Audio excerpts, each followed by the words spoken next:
তো গাইস, আজকে আমি ফার্স্ট টাইম ভোট দিতে যাব। এই যে এটা আমার ভোটের কাগজ। আমাকে কেমন লাগছে জানিও। ভোট দিতে যাচ্ছে না, তোর বিয়ে খেতে যাচ্ছে।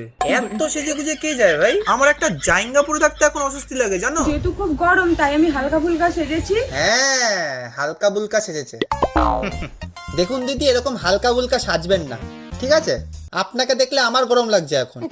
শালা কি গরম বাইরে, আমার আলু সেদ্ধ হয়ে যাচ্ছে। আর ও নাকি বেনারসি পরে যাচ্ছে ভোট দিতে। এটা না একটা ট্রেন্ড বেরিয়েছে যে যে জায়গায় মানুষ সেজে গুজে যেতে চায় না সেই জায়গায় আমি সেজে গুজে যাব। শ্রাদ্ধ বাড়িতে সেজে গুজে যাব, হাঁক দে সেজে গুজে যাব, ভোট দিতে সেজে গুজে যাব। মতি আমি তোমার ট্রেন্ডে। তোমরাও কারা কারা ফার্স্ট টাইম ভোট দিবে অবশ্যই কমেন্ট করে জানিও। আমাকে কেমন লাগছে জানিও। দিদিকে সব জানিও, কাকে ভোট দেবে সেটাও জানিও, কি পড়ে যাচ্ছ সেটাও জানিও। জয় শ্রীরাম। জয় মাতারাম। না না, সত্যি ভাই, এরকম যদি ট্রেন্ড চলে যে মেয়েরা শাড়ি বেনারসি পরে ভোট দিতে যাবে, তো আমিও ধুতি পাঞ্জাবি পরে যাব।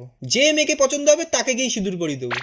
ভোট দিয়ে কোন পার্টি আসলো কি না আসলো আমার যায় আসে না, বাড়িতে যাতে বউ আসে।